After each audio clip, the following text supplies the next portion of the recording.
Bismillahirrahmanirrahim. Alhamdulillahi rabbil alamin. Wal aqibatu lil muttaqin. Wassalatu wassalamu ala sayyidina Muhammadin wa ala alihi wa sahbihi ajmain. Amma ba'du.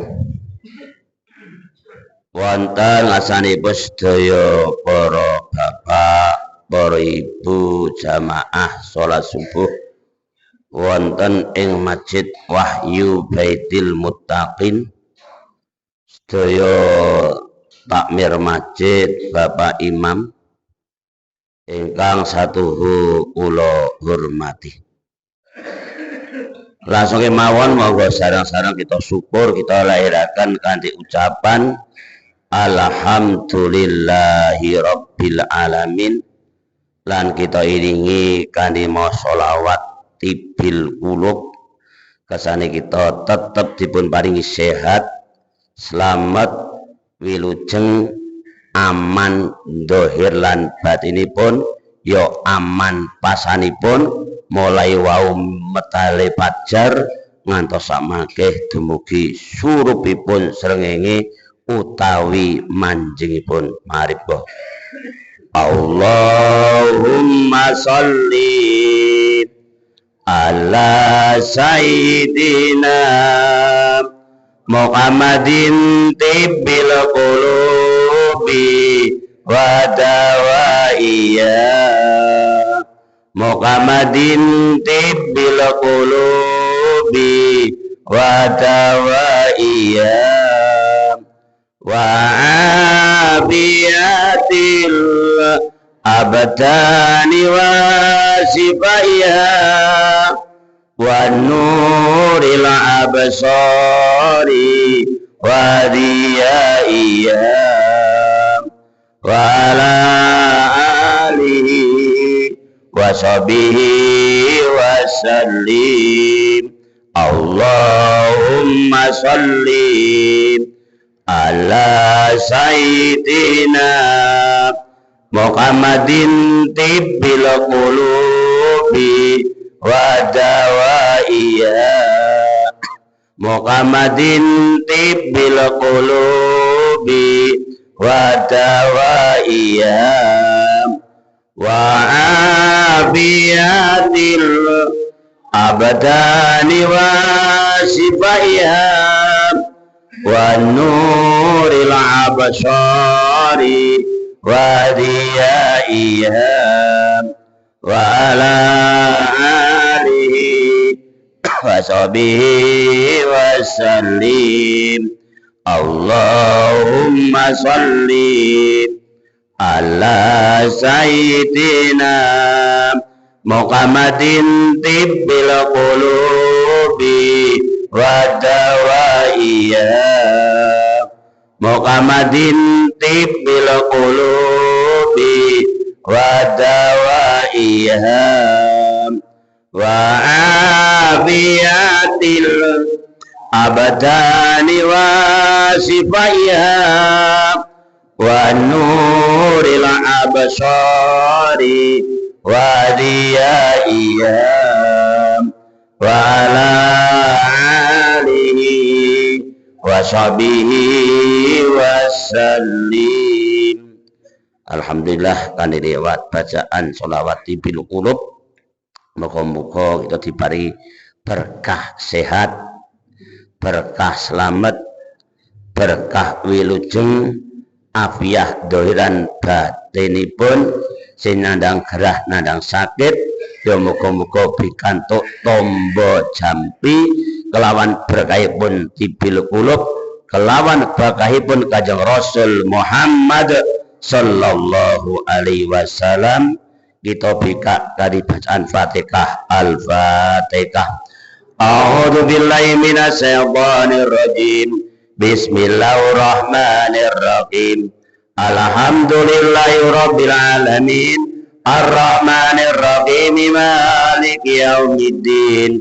iyyaka na'budu wa iyyaka nasta'in ihdinas siratal mustaqim siratal ladzina an'amta 'alaihim ghairil maghdubi 'alaihim waladdallin. Rabbighfirli wa liwalidayya wa li jami'il muslimina amin. Langsung himawon iki kanthi ridhani Gusti Allah lan rahmate Gusti Allah taala bilih kula jenengan wedal niki ditemokake dipethukake ana ing bulan Ramadan. Sebab ketemune kula ngaji bulan Ramadan tahun ngarep wis keliwat. Saniki pethuk malih antawisipun tahun 2000 selangkung saniki pethuk teng 2026 ning isih dari paring sehat selamat wilujeng amane waras ngaji ngeten iki termasuk nyukuri nikmatipun Gusti Allah. Mula wonten hadis sing diriwayatake saking Siti Aisyah radhiyallahu anha, kanjeng Nabi dawuh al arwaku junudun mujandadatun. Nyawa niku bakal dipethukake lan bakal goleki balane lan bakal goleki kancane ndi sing cocok.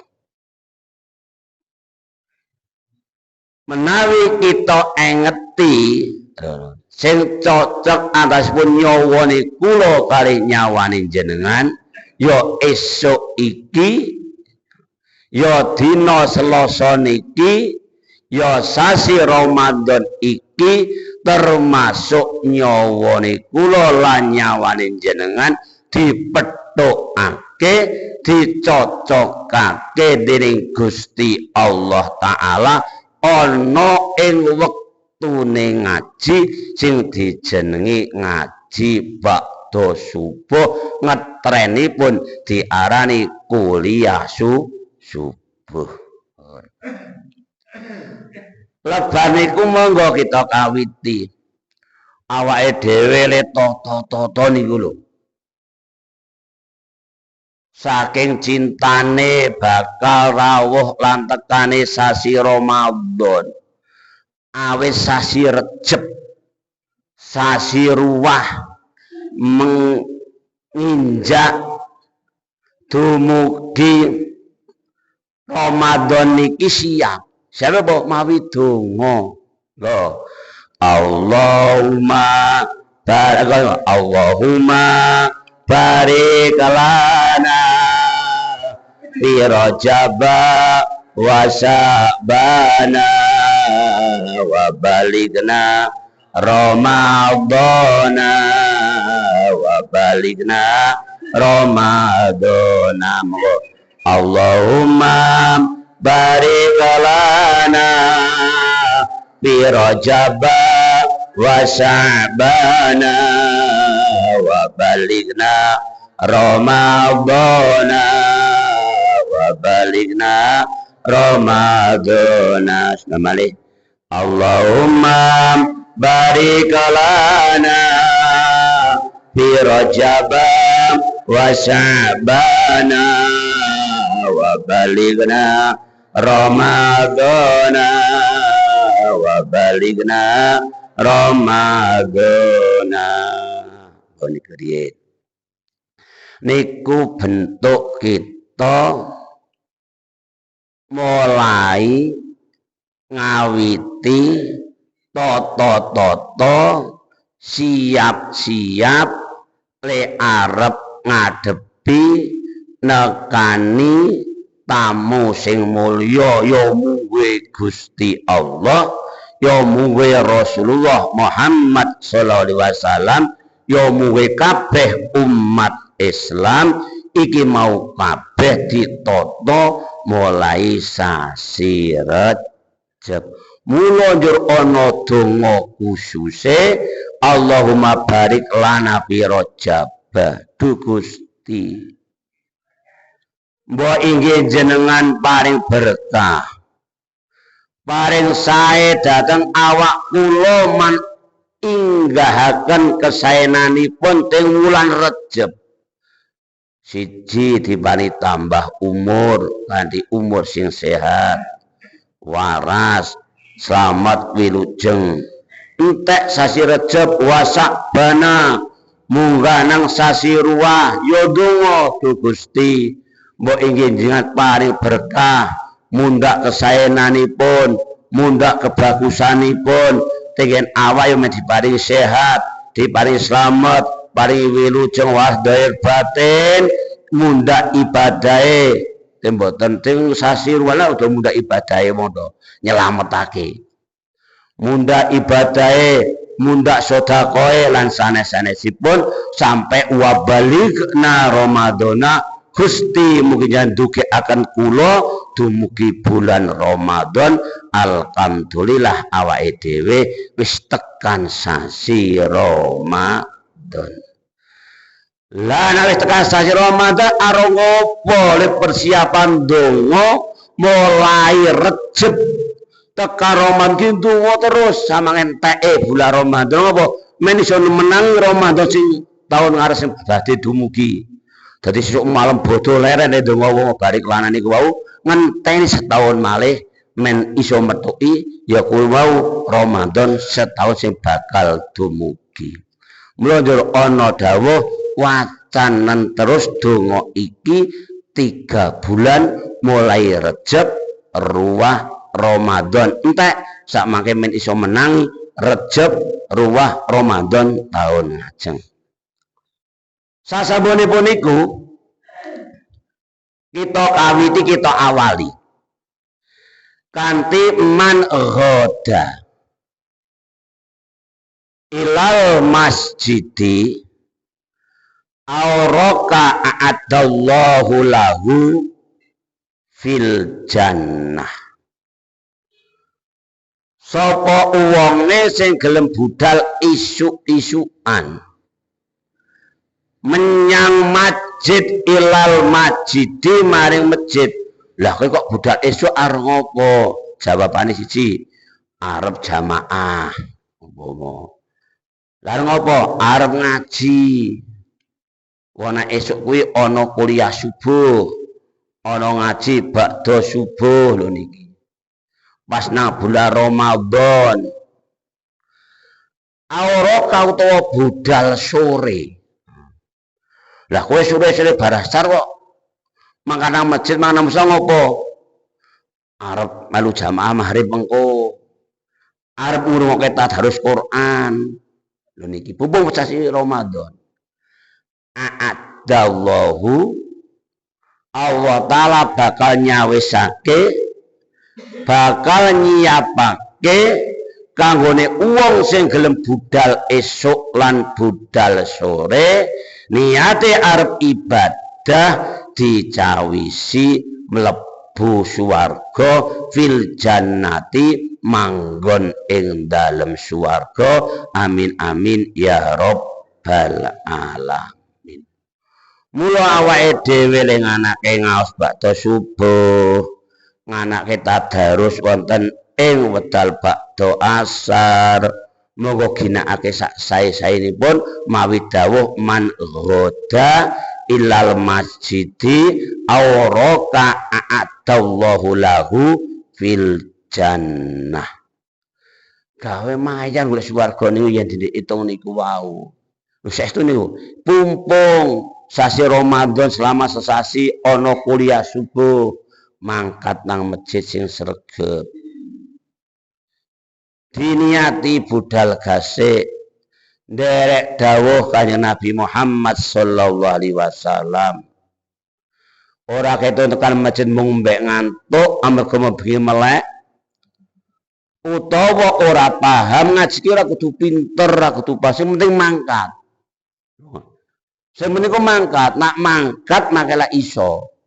Nak mangkat makelah ngerti. Niki dasar kula pertama sing kula damel ngaji, terus benjang Selasa ngajeng. Amarga tak hitung niku gadane kula Selasa kabeh kula niku manggene mboten teng Rebo, mboten teng napa jatahe kula Selasa sedaya. Mangke nak makruf gelem men makruf sing isi. Nah, metar pun ngaos, sing griya pun ngaos.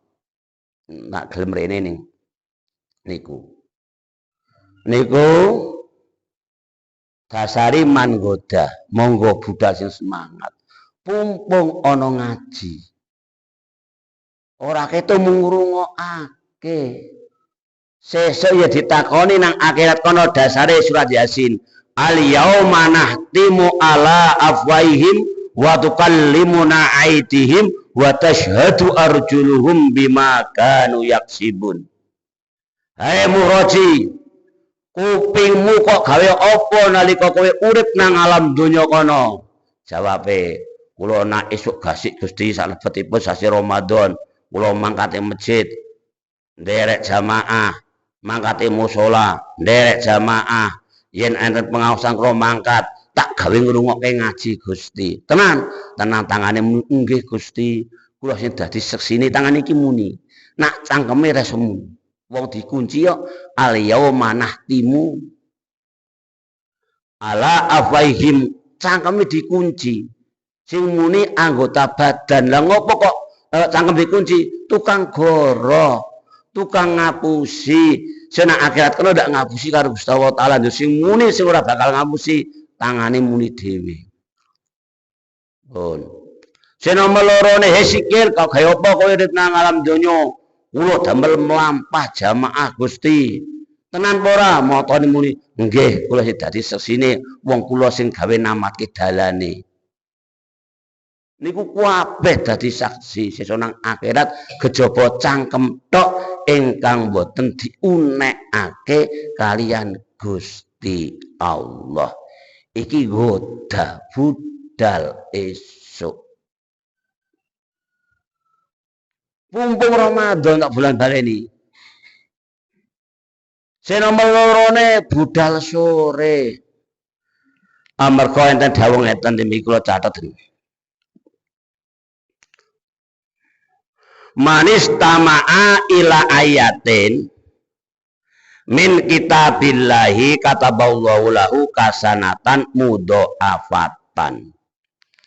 Sapa wonge sing gelem budal sore pas nang sasi Ramadan, mbah tindak teng masjid, mbah tindak teng musala, pas musala utawa masjid iku gawe deres Al-Qur'an.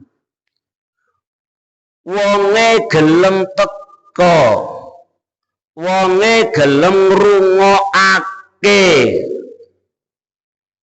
Gusti Allah Ta'ala bakal nyatet saben-saben ayat sing dirungokke wong sing gelem teka iki mau dicatet kebagusan ingkang tikel matikel ingkang tumpuk matumpuk mulai 10 sampai 700 tetikelan sak kersane Gusti Allah te arep nikelke sing paling pokok dimulai 10 sak pemunggah. Lho, sampai nang ngrungokke Quran iki sak liyane Ramadan ora ono. Coba maraosake to. Manusa pan ahli toreko lak duwe rasa. Lho, wong ahli toreko niku lak kudu duwe rasa rumangsa lan duwe rasa yen aku iki dadi kawula lan duwe rasa yen aku iki bakal sesuk dadi apa. Rasa bakal aku munggah swarga utawa rasa aku sesuk medhun nang neraka. Padahal sing Ramadan anane lak swarga. Mboten nutur neraka. Tenan niku cobi manfaat sigar kita nonton. Wong lawang neraka ditutup umum kula aturke biyen nika lawang swarga dibuka. Mula tuturane mesti swarga tok. Mula wong kok gelem ngrungokke sak ayat wae. Saka kitabe Gusti Allah Ta'ala. Oh, Allah Ta'ala bakal nyatet kebagusan sing dirungokke wong iki mau tikel matikel tumpuk matumpuk wong sing gelem ngrungokake wong pancen niate teko nang masjid nang musala arep ngrungokake. Lah aku kok sawah. Lha ngrungokke ya ora janji. Ya ora janji, wong niate kula ngeten iki mbek ngrameke masjide, mbek ngramekake musolane kok. Lah nek ngrungokke saka sawah isih hawa. Isih hawa arep kerja, hawa arep ngopo-ngopo, tapi mun masjid wis ikhlas. Sak ragane, sak pikirane, sak hawane, sak sahwate, sak nafsune ditoto kabeh nang jero masjid utawa nang musala gawe ngrungokake bacaan Al-Qur'an. Lah ngrumangsani yen aku maca Quran ora iso tak ngrungokake. Wis iki lho. Tak kawiti niki sanjane kemangke semangat na Ramadan. Sing nomor loro ne wa man tala ayatan min kitabillahi kanat lahu nuran yaumal qiyamah. Nuran yaumal qiyamah. Nak wong sing maca wong pancen iso maca aku ora nang masjid kok. Aku ora nang musala ning aku ana ngomah arep tadarus, arep deres nang omah mulai surat Fatihah, surat Al-Baqarah, Ad-Lamin ya kaya wong kaya tak sesasi tak katamake saben dina aku arep maca sak juz apik. Wong pancen iso maca. Nek diwaca tenan. Lho niki wa mantala ayatan min kitabilai. Kula nak sore maca nang omah serong juz. Sak juz engko sekek mangkana musala. Lah nang kula ngrungokke mun mboten maca wong tuwa nek diwaca bocah-bocah niku. Nek kula ngoten niku tak maca nang omah. Sak juz, setengah juz. Niku engko gek mangkat di musala, ora ketung mangkate keri.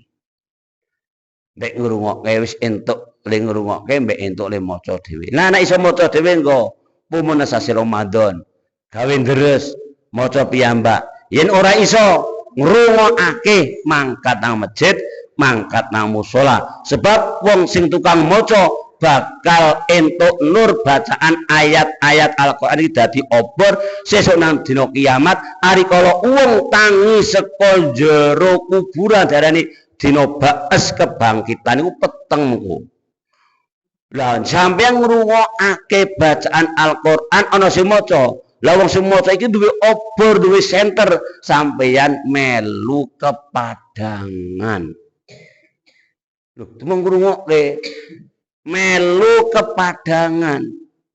Sesuk digiring nang ora-ora masar ya peteng. Digiring liwat Siratal Mustaqim ya peteng.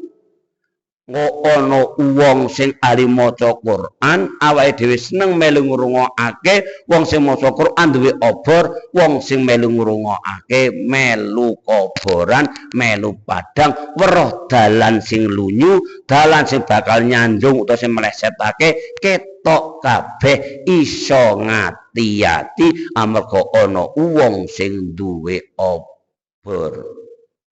Ya kuwi wong nek niki wong sing ahli maca Quran, tadarus Quran, maca Quran walaupun gentenan iki iso dadi obor.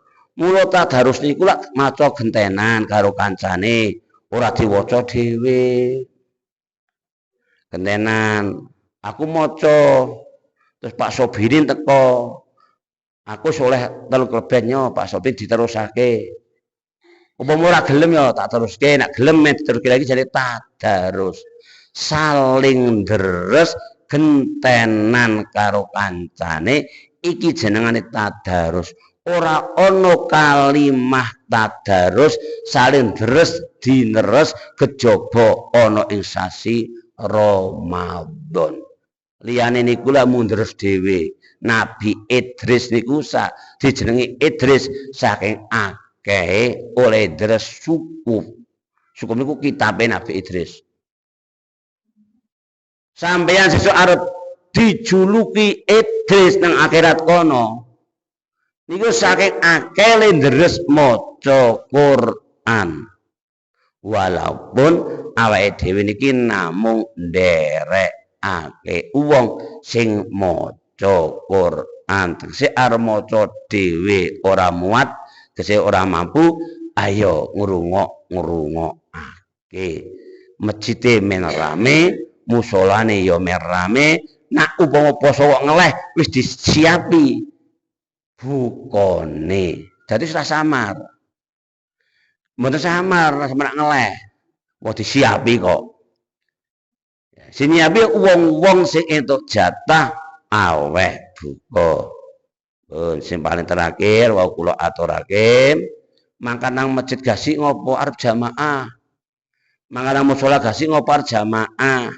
Sebab jamaah niku ngaten ana dawuh, sholatur rajuli ma'al jamaati khairun min sholati arba'ina sanatan fi baitihi munfaridan. Salate wong lanang sing berjamaah luwe apik tenimbang salat 40 tahun dhewe nang omah. Aku sembahyang nang omahku dhewe 40 tahun dhewe.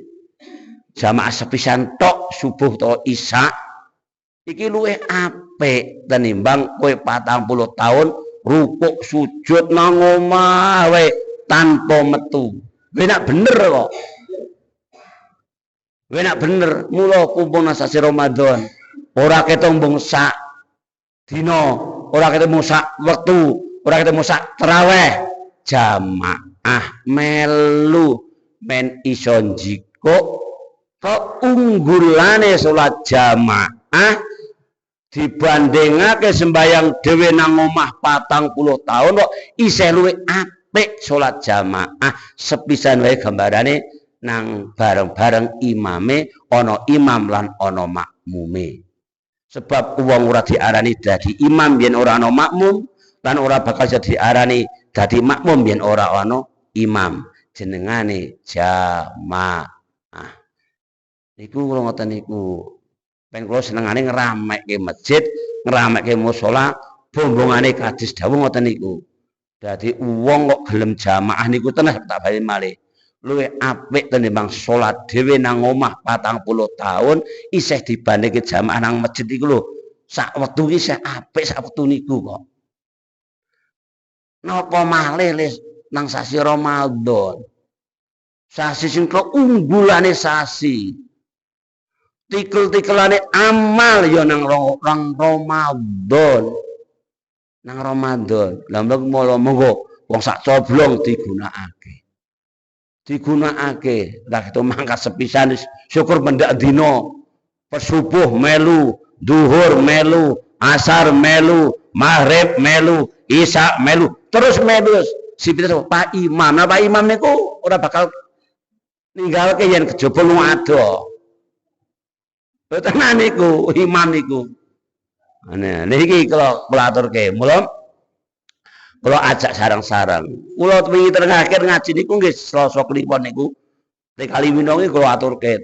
Masjid diramekke, digawe jamaah tenimbang salat nang omah 40 tahun, kowe mangkat sak jamaah toh. Kok niku luwih apik tenimbang kowe sembahyang nang omah 40 tahun. Pun ngeten kawitan salat inggih menika Ramadan kawitan kula ngaji Ramadan kula kawiti judule budal esuk lan budal sore untuk meraih surgane Gusti Allah Ta'ala. Ngoten muga-muga dipari sehat, selamat wilujeng, entuk hidayah saka Allah Ta'ala, iso nderekake berjamaah. Dongane maca ilahilas go. Ilahilas tolel firdausi alam wala aqwa ala naril jahimi fahabali taubatan wa ghafir dunubi fa innaka ghafirud bil adimi. Duh Gusti kula mboten ahli swarga lan kula mboten kiyat dekeke neraka. Mila Gusti mugi paring pangapura dhateng sedayaning dosa-dosa kula. Rabbana atina fid dunya hasanah wa fil akhirati hasanah wa qina adzabannar walhamdulillahi rabbil alamin. Insyaallah terasake menjal selasa ngajeng.